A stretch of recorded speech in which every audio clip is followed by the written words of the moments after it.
Funding for The Router Workshop is provided in part by Hitachi Power Tools, manufacturers of a full range of construction and woodworking power tools. Today, in the Router Workshop, an angled bookcase. Using a special shop-made jig, Bob and Rick show you a quick and easy way to mortise shelves into the case sides at just the right angle. You'll also discover a unique double-sided envelope jig for rounding over the top edges for the angled bookcase. Coming up next on the Router Workshop.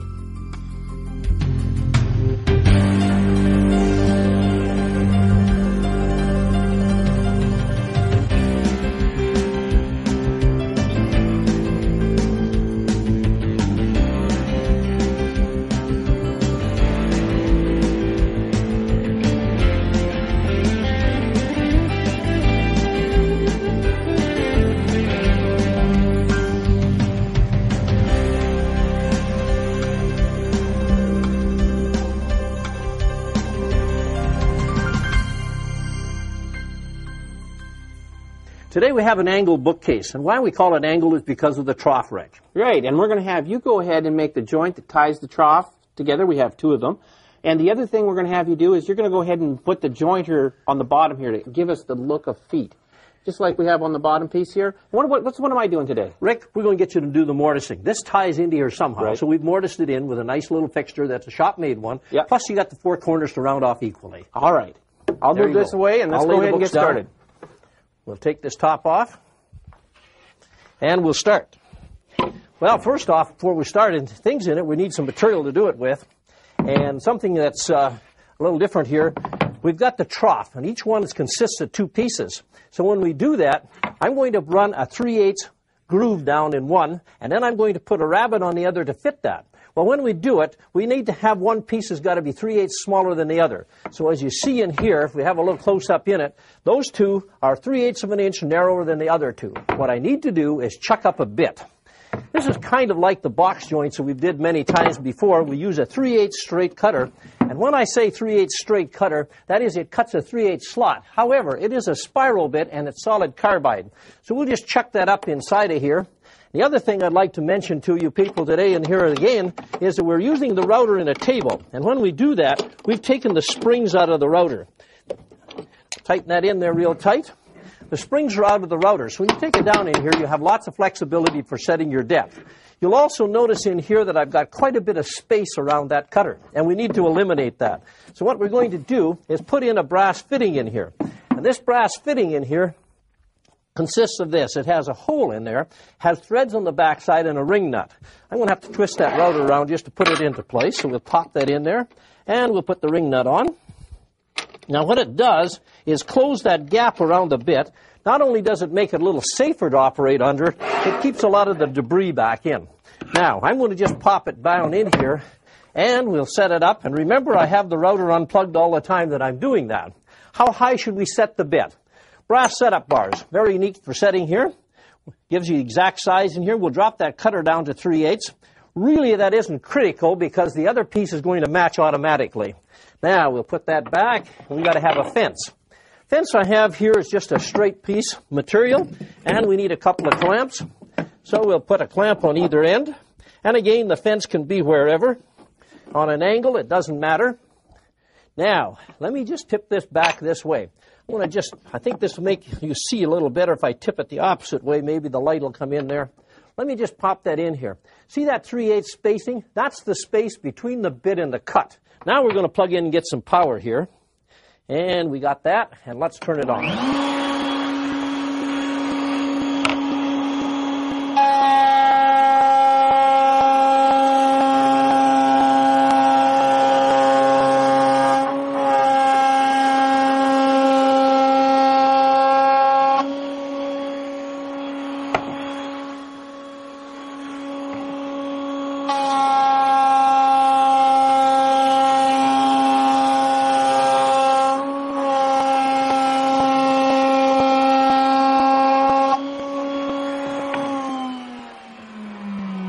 Now there's the 3/8 groove that I put inside of here.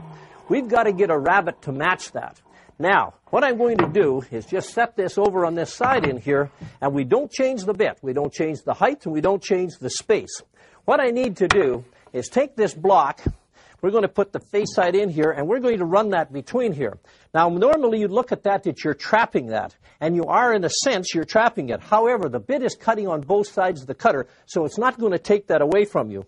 The other thing I'm going to do is I'm going to start in here, and then I'm going to put a stick like this up inside of it, and I'll put that little stick on here, and that'll keep support to it. If you wish, you can clamp it in their place, too. If you feel comfortable with it, we'll clamp it.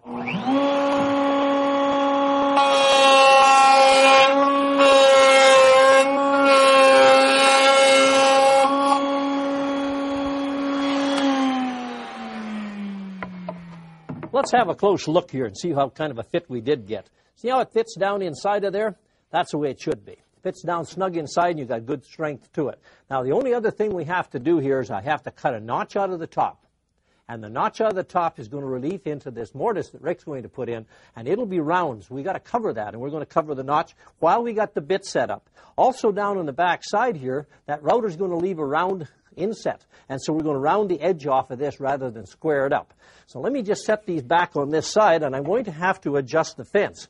And I'm going to adjust the fence over and just pull it up tight to the bit, or very close to that. And the reason for it is that's about all we need to take off.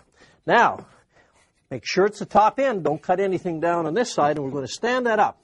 And when I do that, I'm going to just use a little push stick here, and we're just going to cut that little piece out of here. And of course, I got all the corners to do. So let me start that.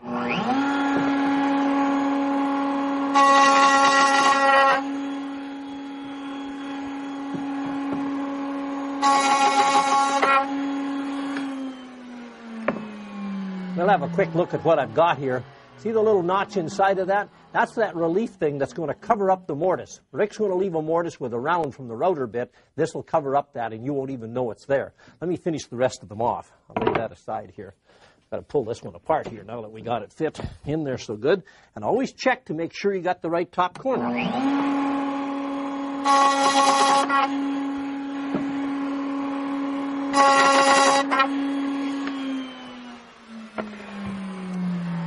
Now we need to do is change cutters. This time what I'm going to put in is a roundover bit. And that roundover will match that mortise that Rick's going to put in. We'll get some debris out of here. Make sure you unplug your router every time you change a cutter. And of course it's got 2 wrenches here. Makes it handy for changing because all you have to do is set them up in a manner that we can squeeze them together. So we'll squeeze that together like that, pull it apart, and take the cutter out. Let's have a look at this roundover bit. Roundover bit's kind of neat. It does have a bearing on it. I'm going to run to a fence instead, but that bearing's still there. And here's the roundover portion of the bit. We also got a 1/4-inch shank in this one. Many people ask about, can we use quarter? Sure you can. And it has a sleeve to shim that up to suit the router here. Also, when I put it in here, I'm going to have to do is take that brass bushing out of there. We don't need that now. And we do need room for the bit to run, so we'll just simply run that out. One nice thing about the brass, you just need to finger tighten them up and they'll hold. So we'll take that out of the way and keep a little bit of the debris out. Pop it up here and we'll raise the cutter up. Now, before I adjust that right to the height, we'll go to the fence. Fence we have has got a relief in here. That'll accommodate that bearing, and the underside will look after the cutter part. So we need the 2 clamps again, one on either end, and we'll isolate the bearing. When I say isolate the bearing, that is we're not going to run to it. So we'll use a little straight edge here. Pop that in like that. Set it down. And we'll just check this little round in. It looks just about right in it. But if not, we've always got our fine adjusting tool here. I want to take a scrap piece and have a look at what we do here first. I'm going to just hand turn that. Now we need to plug it in and get some power, and we've got that. Start it up.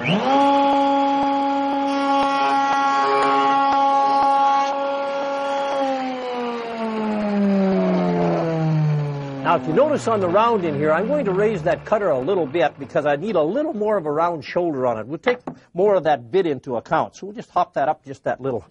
Now, let's lay these things aside and run them. Again, here's this groove that we put in here.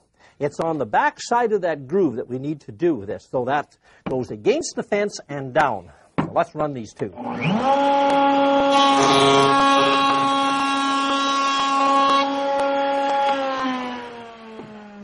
There's that nice round corner that we just molded on the back edge here, and that'll fit snugly down into the mortise that Rick's cutting in the sides. The router bit's going to leave a nice round radius there, and that's what'll pick it up.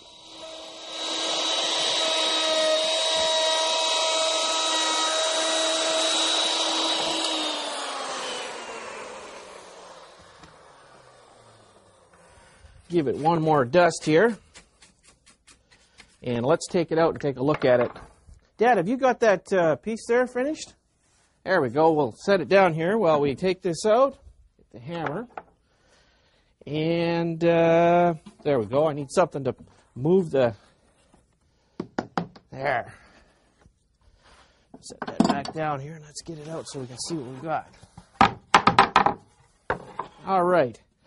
Now, lay it down here so I can see how that fit is. There's that rounded edge that Dad's done. Now, this is where we have to fit it into the corner. So we'll just slide it in here and see how well we fit. Oh, that's going to fit perfect. All right, I'm going to set this down here, and what we need to do now is we've got one side of the shelf unit, but we need the other side, and they have to be opposite, left and right. So what I have to do with the pattern here is flip the pattern over so we've got both left and right. Here's the other blank now, and let's slide it back underneath inside here. And again, what we're doing on the top is keeping it tight to the edge here. So we'll make sure that we stay tight to the edge. Get our wedge. Don't forget to put your wedge in. Otherwise, and you got to make sure that that's in there solid because you don't want it moving around on you. And let's bring the piece back up here again, and let's go ahead and cut it again.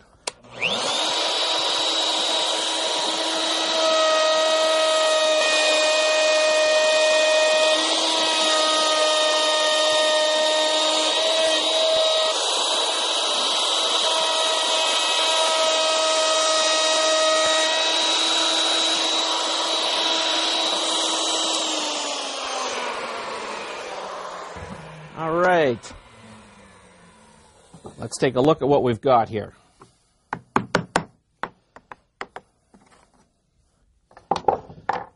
And we'll slide this out here. Bring them both up here now so you can take a closer look at them. There's left and right. That's what we were talking about by having to flip the pattern. If you don't have the pattern flipped, you're going to have two right-hand ones, and that means you're going to make more shelves. I think the next operation we have to do now is we're going to go ahead and round the corners on the top of these pieces now. So I'll set the two down, and let's get looking at the fixture that we're going to use to do that with. We'll get rid of our mortise fixture right now, and let's move on to the next fixture. The way we're going to do this one table mounted, and we're going to use just a flush trim bit. So move this out, and we're all done with our portable router, so we'll move it out of the way. And let's get into the bit that we're going to use for that. The next thing we need to do is put an insert in here. And that's because we've got a larger hole in the router. And I'll put that in here next. And we got one right over here. Slide it around. I'm going to have to put the ring nut on first. The diameter of this bit is a lot smaller than the hole in the router, so we should put the insert on it. And that goes ahead and allows us to give us more holding power. And we'll raise this up roughly. I don't know exactly how high I want to do it because we don't have the fixture with us yet. But the bearing's in place, so we'll put it back down into the tool now. And we're ready there. Let's bring on the fixture here so you can take a look at it. If you look at this fixture, it's got some distance between two patterns.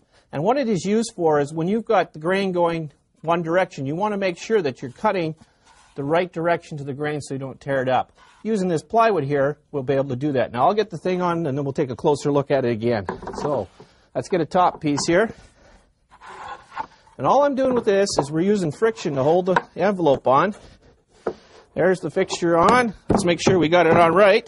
Get my hammer up here. And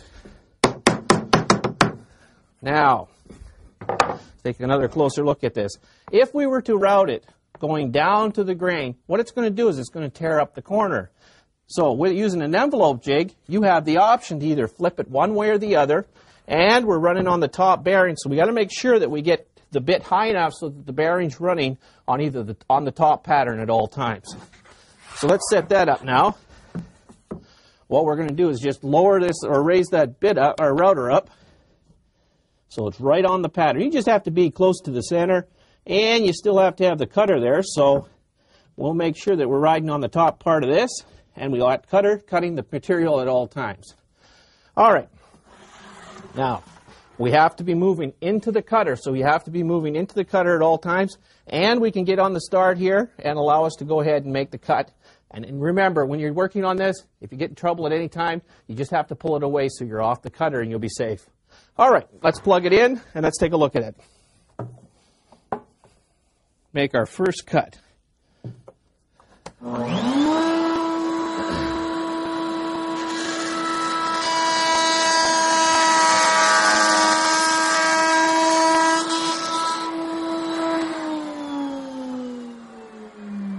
We'll let that router die down. But there's your cut. You got a nice smooth edge all the time. And now what I'm going to do is just take off the envelope jig, and that friction fit's working out pretty good. And what we're going to do is we're just going to change it, flip it around, put it back on the other corner. Again, getting it in place. And that one worked out pretty good. Nice fit to it. And let's go ahead and cut it. Now, here's what I was talking about. If we go the same way that we went before, the grain of the wood's this direction, and it's going to chip it out. So what we're going to do on this side is we're going to use the other side of the pattern here now, and now we're going up into it, so we can't chip it out, giving us a great advantage all the time. All right.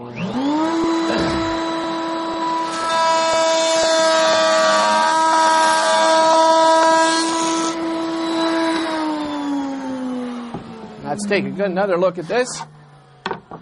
And there we go. We got a nice radius on all the corners. Now all we're doing is Dad's getting set up. He's going to have to cut out these other two bottom pieces here for the 2 feet. So I'll pass this piece over to him, let him get started on that, and I'll finish off the other pieces. All right.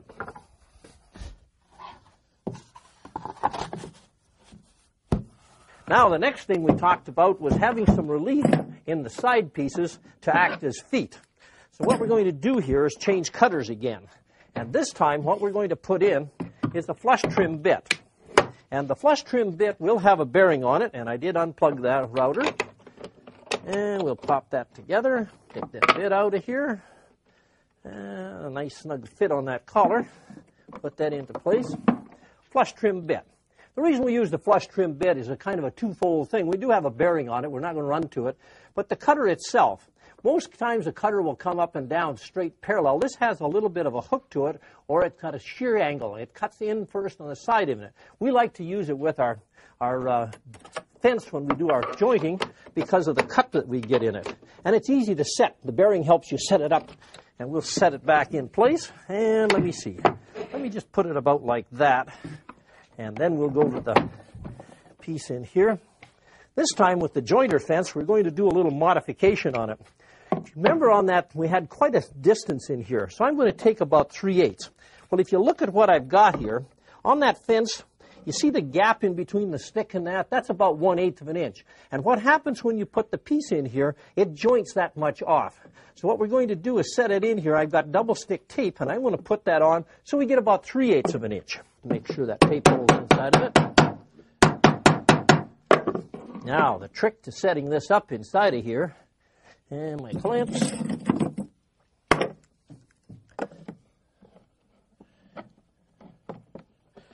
I'm going to have a little bit more of a relief on this than I need.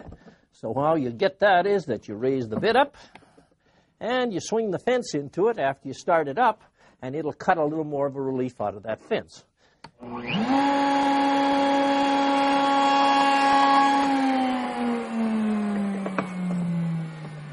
we'll put the clamp on, and we'll use a little straight edge. Got a straight edge here, and all we're going to do is put that flush. So I'm going to tap that back in here, pull it down in here. I'll get my pencil and tap that. See, that bearing's got to be flush with there, and it's got to be tight to it. So I'm just back a little too far in there. There, that should do it. Now, make sure the clamps are tight because the fence might drift back on you. Now we'll go to these side pieces. All we want to do here is we want to cut a little relief out of the bottom, but we want to stop and leave a couple of feet and paces in it. So what we need to do is probably make a mark on here as to what we would like. And I'm going to take a couple of of these blocks, little brass pieces in it, and we'll leave a little space in it. So we'll set that up and we'll mark that. Then I can do something else here in a second, just for a reference point. So now we'll set that reference point right to there, and then when I come up, I'm going to come up here and I'm going to stop, and I'll stop right there. I've got a mark on it. We'll come up and stop on it. What it'll do is make a little bit of a taper. It won't be quite as straight as I've drawn it. What it's going to come is just a little wavy down here, but let me show you what it looks like. We got power on. We're ready to go.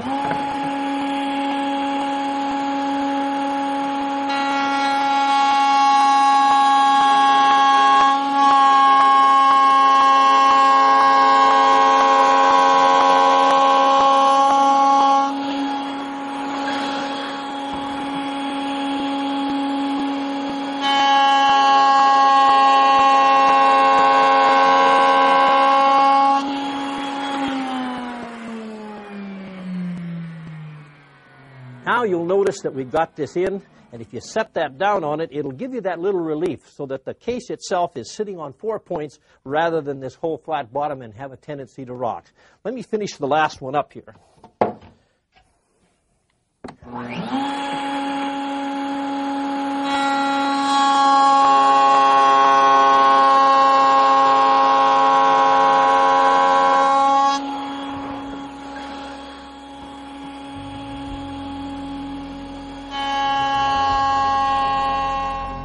Now it's time for Tips from the Workshop, Viewer Mail, and Tricks of the Trade on Router Bits, Tips, and Wood Chips. Now for our tip today. You remember that mortise fixture that we're using? Well, we're going to talk about how to make the pattern that did that. And basically, here is the pattern that we used. Well, here's how we made it. Flip it back over on this side here, and what we've done is laid out using a square the exact dimension or part that we wanted to use for our pattern. And you can use any shape too. It doesn't have to be exactly square. It can be all kinds of shapes. Anyways, the little sticks are tacked on the outside here, and if you notice the way we've got the sticks put in place, we put the first one down and you mark those right on the line so they're exactly in the right position. The next stick here, you notice it isn't cut to any specific length. It hangs out. So we just tack it along this edge. Again, with the next one, it goes past. And then the last one here, we put it on the end here because it was a smaller piece on it. And then we only had to fit one piece. Isn't that cool? Now, the bit that we use to cut this. We're using a flush trim bit, and we just use the bearing top of the cutter. That means that the bearing on the top is flush right to the cutter edge. And what we did there is drill the hole, put the bearing in there, cut along the pattern. It follows the little sticks and cuts out your piece. You want to make sure that you use good quality material when you're building your patterns. One thing is very important about your pattern is your project is only going to be as good as your pattern is. All right, now let's mount this back into place so we know where it fits. And here we go. We put it back in. And all I'm using here is a couple of sticks and a wedge system to put it together. And that's how we made our mortise jig.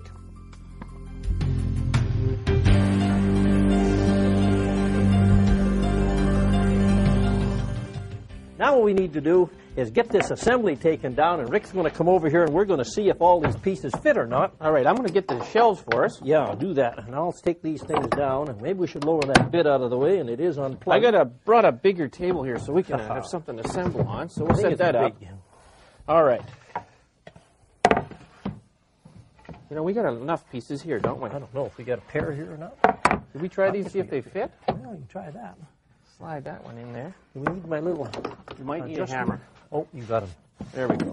Okay, I'll take that one, and I'll set it in at the back side here. And get this other one together. Man alive. Now, that one has to fit in there. We got to make sure we get the rabbits the right way, too, do we? Did I get them right? I think they're right in there. Do you think we should turn that around so we can see how that fit, Rick? You hold that spot in it. Maybe we can have a close-up down here. We were talking about this little roundover down in the bottom. Right. And it fits real nice and snug in it.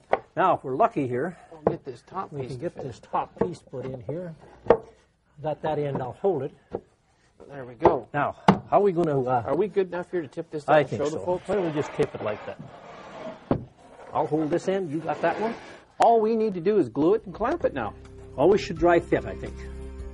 We've got some great shows coming up, so hope to see you again right here in the Router Workshop. We'd like to hear from you. You can email us at the address on your screen. Send your comments, questions, or project ideas to the Router Workshop, Post Office Box 608, Chamberlain, South Dakota, 57325. Or in Canada, the Router Workshop, Post Office Box 280, Ely, Manitoba, ROH-OHO. To learn more about the Router Workshop, visit us at the internet address on your screen. A vintage fern stand provided the inspiration for our next project in the Router Workshop. Bob and Rick show you how to use your router station to create an interesting piece of furniture. The delicately tapered legs are set at an angle to provide strength, and the feet are cross-lapped to provide stability. As beautiful as it is functional, the Rosendahl fern stand. Next time in the Router Workshop.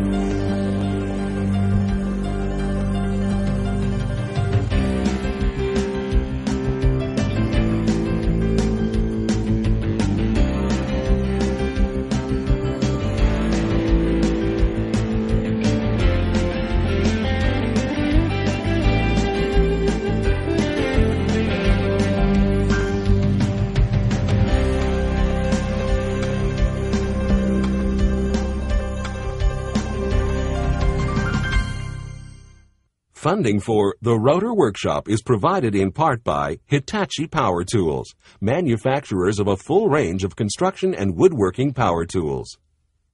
For $16.99 plus $4.99 shipping and handling, you can order Bob and Rick Rosendahl's The Router, a 130-page book which includes a plan to build the router table and bench, plus numerous tips, techniques, and educational information. Call 1-800-803-1449.